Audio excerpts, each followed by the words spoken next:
jornalista Wilber, dos blogs em geral, o João Nascimento, né, aqui do site da Assembleia Legislativa e também do jornal Repórter, entre os colegas que estão chegando. Bom, delegado Valdir, agora deputado federal eleito, como é que o senhor pensa em atuar na Câmara Federal de forma a atender satisfatoriamente a expectativa de 273 mil eleitores goianos? 274 mil eleitores goianos. Mais de 274.575 eleitores. A responsabilidade é maior ainda, então? Não, não é maior não. A gente está preparado para ela e nós fizemos uma campanha muito planejada. Nós temos 10 propostas que são os pilares da nossa campanha, são os 10 mandamentos. E eu já estive na Câmara Federal por 5 meses. A gente já sabe como caminhar para aqueles corredores. Lembrando que 40% da Câmara Federal está se renovando neste momento. São pessoas novas que chegam lá com perspectiva de mudanças. E nós queremos só alertar, né, os deputados federais, isso vai ser muito difícil, dizer que nós não podemos estar trabalhando apenas privilégios, vantagens pessoais para esta ou aquele grupo. Nós temos que trabalhar a questão da defesa dos interesses do cidadão. Vou dar um exemplo bem rápido e prático. Redução da maioridade penal. De 70% a 90% dos cidadãos brasileiros querem essa mudança. Então nós temos que trabalhar projetos que atendam os anseios da sociedade. Nós somos eleitos, nós somos representantes do cidadão e não de minorias, não de construtoras, não de financiadores. É este o perfil que eu levo para a Câmara Federal. E quais são esses 10 mandamentos com os quais o senhor se comprometeu na campanha?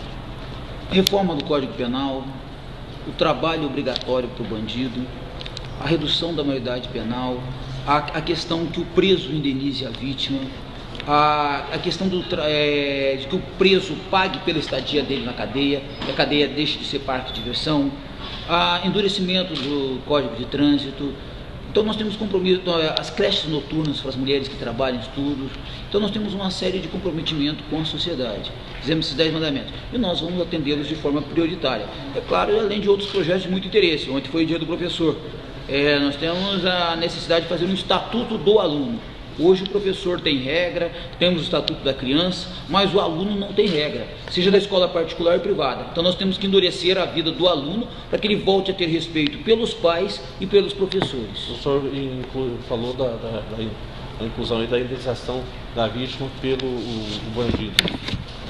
Já não existe no Código do Processo Penal a figura lá do ex-delite? Não, ela existe, mas não é praticada.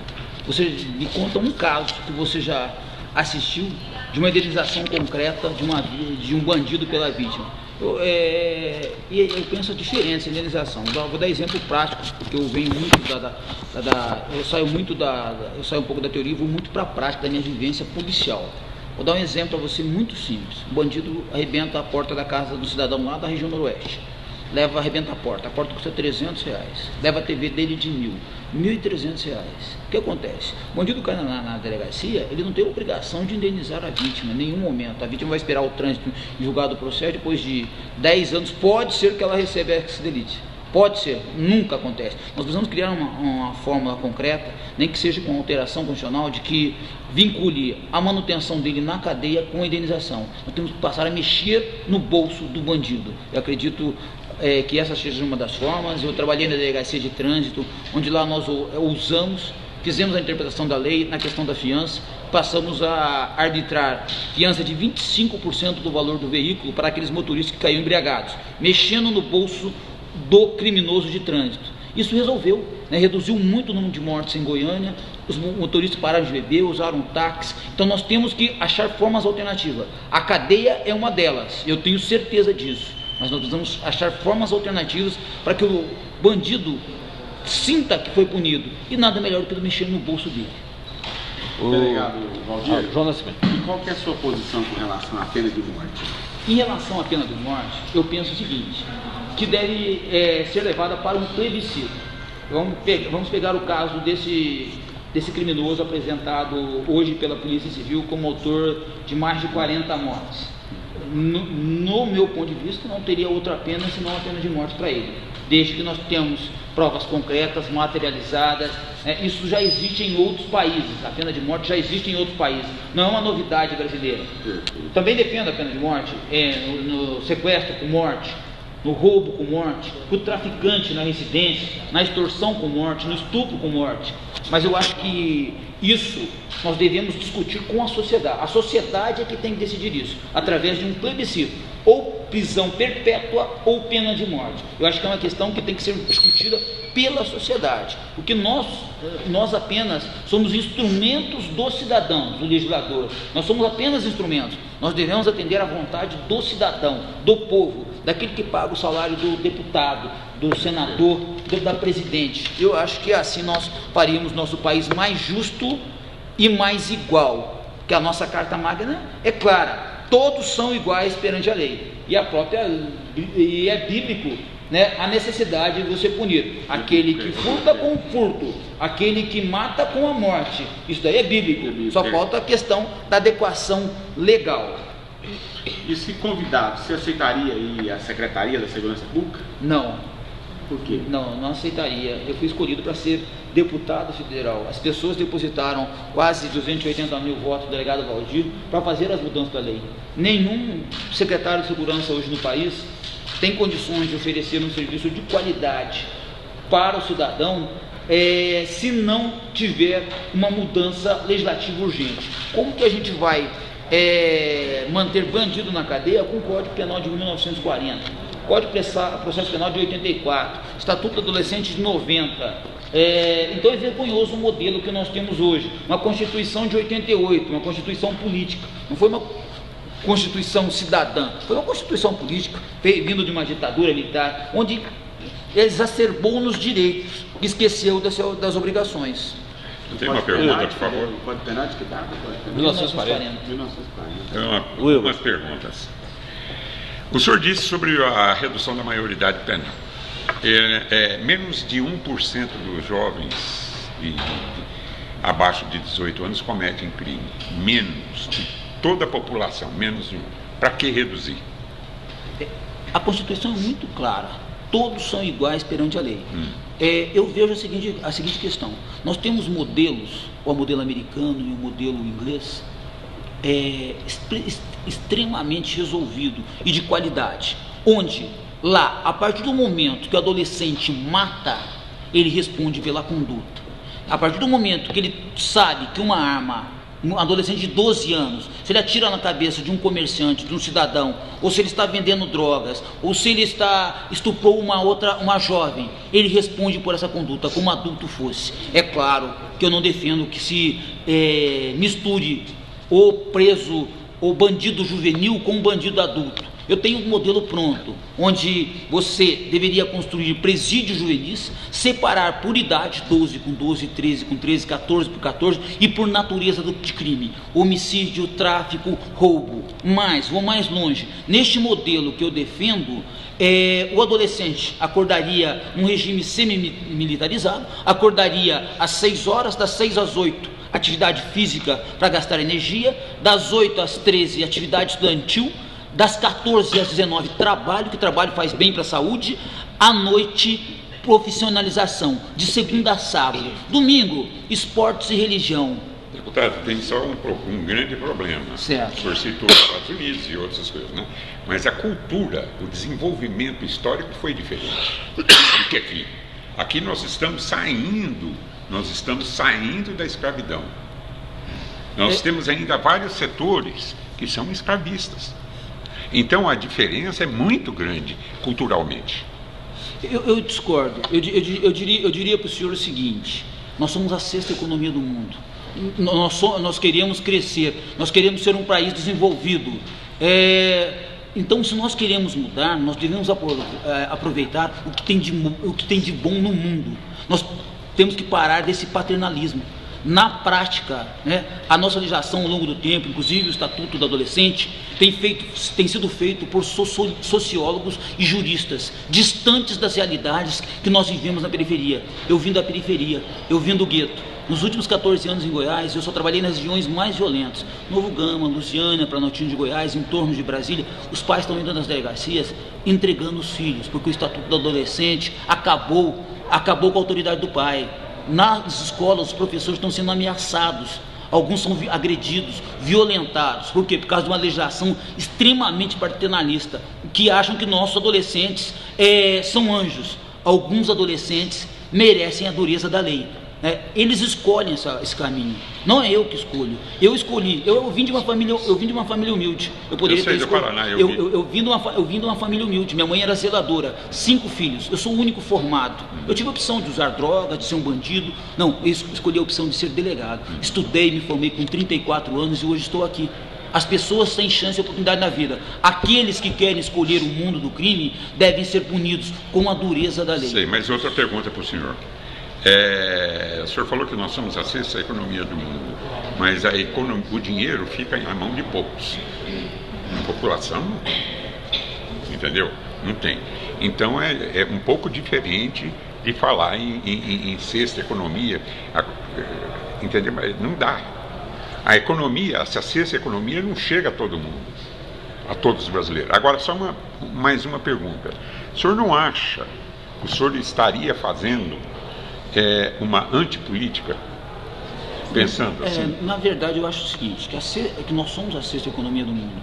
Se esse dinheiro não está sendo distribuído adequadamente, a culpa não é do delegado Valdir, não é do senhor, é de todos nós, que temos escolhido mal nossos governantes. Como que nós permitimos trazer uma Copa do Mundo aqui e construir 12 estádios, dos quais 4 são elefantes brancos, em cidades onde nós não temos nem time na Série D. Então estão lá os elefantes brancos. Gastou-se 44 bilhões. Esse dinheiro eu acho que o dinheiro tem que ser destinado, sim, para creches, para escolas integrais, mas também para presídios juvenis e presídios adultos. Hoje, o reclamo da população é em relação à segurança pública. Em relação à segunda pergunta, o senhor... Sobre a antipolítica. Seria isso uma antipolítica? Não, na verdade, eu represento o anseio do cidadão. Isso é antipolítica? O cidadão me escolheu com quase 280 mil votos. Isso é antipolítica se eu defendo aquilo que o cidadão pensa? Antipolítica, eu acredito, que os políticos têm feito ao longo do tempo, se aliando, comprando prefeitos, comprando vereadores, comprando cabos eleitorais, comprando lideranças, gastando dinheiros em placas, em carro de som, não permitindo que pessoas da periferia ou humildes cheguem ao poder. Isso eu acho que é antipolítica. Agora, uma pessoa nova, com ideias, ousada, sem rabo preso com ninguém, chegar a ser deputado federal, eu acho que isso é o começo da política, é uma nova política. Nós estamos, delegado Valdir e Mané de Oliveira, que vai sentar nessa mesa aqui, são uma nova política, sem corrupção, sem vício. Eu acho que o Mané já esteve nessa casa, mas agora ele vem com uma nova ideia. Eu acho que esse é um modelo novo, que os deputados federais, estaduais não estavam acostumados, que os prefeitos não estavam acostumados. Dá uma olhadinha na nossa prestação de contas. Então, na verdade, esse é um novo modelo. Nós vamos ser objeto de estudo, porque a nossa campanha foi a mais barata do país. Gastamos menos que a campanha de qualquer vereador. E, proporcionalmente, eu sou o segundo deputado federal mais votado do país. Eu entro para a história de Goiás como deputado federal mais votado. E gostaria de lembrar o nobre jornalista que eu estive na Câmara Federal por 5 meses e sou o único deputado federal goiano que conseguiu ficar em segundo lugar no ranking político, com apenas 5 meses de atuação na Câmara Federal. Mais uma outra pergunta, dá licença. O senhor fala do Congresso, 40% vai ser renovado e tal, mas vai ser o mais conservador desde 1964, esse Congresso que vai chegar aí. O senhor vai mudar como? Ele chega como sendo o mais conservador, mas o mais conservador na defesa do quê? Da família, do cidadão, das leis. É esse Congresso que nós vamos mudar. E eu queria lembrar o senhor também que Fernando Collor de Mello foi tirado por manifestação popular. O ano passado nós tivemos grandes manifestações nas ruas, atraída pelas redes sociais. O cidadão mostrou a sua revolta, o seu descontentamento com o modelo político que está aí. Foi o cidadão que mostrou. Nós não estamos mais na política quando se amarrava cachorro com linguiça e ele não comia. Hoje não. Hoje nós estamos numa nova política, onde em segundos eu estou no mundo todo pelas redes sociais. Lembrar o senhor que eu tenho 340 mil seguidores nas redes sociais e que não foram comprados, nas minhas redes sociais. Eles me acompanham porque dão credibilidade naquilo que eu falo, naquilo que eu faço. Eu não venho apenas com as redes sociais. Se vocês pesquisarem o meu nome, eu sou o delegado que nos últimos 14 anos mais prendeu bandidos em Goiás. Mais prendeu. Isso é estatística. Contra números não se tem resposta. Eu sou o delegado que mais apareceu na televisão. Se isso não bastasse, eu sempre apareci com propostas concretas. Eu nunca fiquei em cima do muro, eu sempre tive lado, ou cá ou lá. Então acho que esse conjunto de fatores é que a sociedade vê como mudança. É esse conjunto de fatores que a sociedade vê e está apostando no delegado Valdir. E eu vou honrar o voto dos meus eleitores, e eu tenho certeza que nos primeiros meses que eu estiver lá, o senhor pode gravar aí, fevereiro, até final de fevereiro, eu vou estar me destacando nacionalmente. E não vai ser por subir em cima do Congresso e dançar, não. Vai ser com medidas que vão surpreender não apenas Goiás, mas o Brasil. O senhor pode escrever, anotar, vocês podem escrever, né? Goiás vai entrar, nós somos o coração do país e nós vamos entrar para o Brasil positivamente, não é só com matérias negativas, não. Agora, deixa mais uma coisa. O senhor falou que o senhor se baseou em Barack Obama para fazer campanha, essa coisa toda. E as estatísticas hoje dizem o seguinte: perto de 50% do eleitorado para deputado estadual e federal decidiram no último dia. O senhor fugiu a essa estatística? Não, eu não. Na verdade, eu sou um estudioso. Eu sou um estudioso. Eu acordo cedo. Qual é o livro que o senhor leu sobre o plano de Barack Obama na campanha? Deixa eu só comentar, deixa eu terminar o raciocínio. A Arte da Guerra é um dos meus prediletos. As 48 Leis do Poder são outro livro predileto meu. Vamos voltar ao meu raciocínio. Eu só mencionei Barack Obama. Ele fez a primeira campanha dele nas redes sociais. Eu sou leitor diário e às 6 horas eu acordo e leio todos os jornais. O Globo, Folha de São Paulo, Estado de São Paulo, O Popular, Diário da Manhã. Eu leio as colunas dos diversos jornalistas. Então eu estava lendo agora de pouco uma jornalista que estava falando sobre o presidente da Bolívia, Evo Morales, cocaleiro e que é parceiro da Dilma e do Lula, entendeu? Então eu sou inteirado nas minhas áreas de atuação, eu procuro me informar. E eu utilizei as redes sociais como uma arma contra o poder, porque a minha campanha não teve dinheiro, não teve estrutura. A propósito, quanto custou sua campanha? Os gastos iniciais apontam hoje, sem fazer a divisão do horário eleitoral ainda, e uma doação de material que o partido me fez, agora no final da campanha, aproximadamente R$240 mil. É campanha que se gasta nem para vereador. Eu terminei a pergunta do senhor ou não? Não, mas eu compreendi o que o senhor quis dizer. Só que tem um detalhe. Para haver uma mudança no Congresso sobre a maioridade penal, sobre o aborto, sobre tudo, o Congresso é conservador e não vai mudar isso. Eu acho que o Congresso tem que entender que ele é a voz do povo. Ele tem que entender, este é o momento do Congresso entender que ele é a voz do povo. Eu sou o segundo deputado federal mais votado. Nós vamos eleger o presidente Aécio Neves e nós vamos ter voz com ele. Algumas das minhas ideias são defendidas pelo governador Marconi. Quando ele tomou conhecimento das minhas ideias, um grande governante como Marconi Perillo, que tem 4 mandatos, inclusive deputado federal, senador, o nosso presidente Aécio Neves pegou algumas das minhas propostas e já incorporou no projeto dele. Então é sinal de que eu represento mudança. Está incorporado até no projeto do presidente da República, de um candidato a presidente da República e do nosso governador. É sinal que as nossas ideias não são tão ruins assim. A última pergunta para o senhor. O senhor falou sobre o preso trabalhar para pagar o mal que ele fez, essa coisa e tal. Existe a Bolívia, existe o Paraguai, Peru, todos esses são países focaleiros. Eles têm bilhões e bilhões e bilhões de dólares depositados no exterior. Não seria o caso de acionar justiças, a OEA, coisa para esse pessoal, esse dinheiro vir para o Brasil para ajudar na cura desse pessoal? Na verdade, a ideia que eu passei para o nosso presidente Aécio Neves, para o nosso governador Marconi Perillo, é uma ideia que eu já defendo há algum tempo na imprensa goiana e que agora está ganhando eco nacionalmente. Nós combatemos a droga de forma errada, amadorística. Nossa polícia, a polícia brasileira, a federal, a rodoviária, a civil, a militar, o exército, a marinha, quando entram nessa função, eles são feitos de palhaços.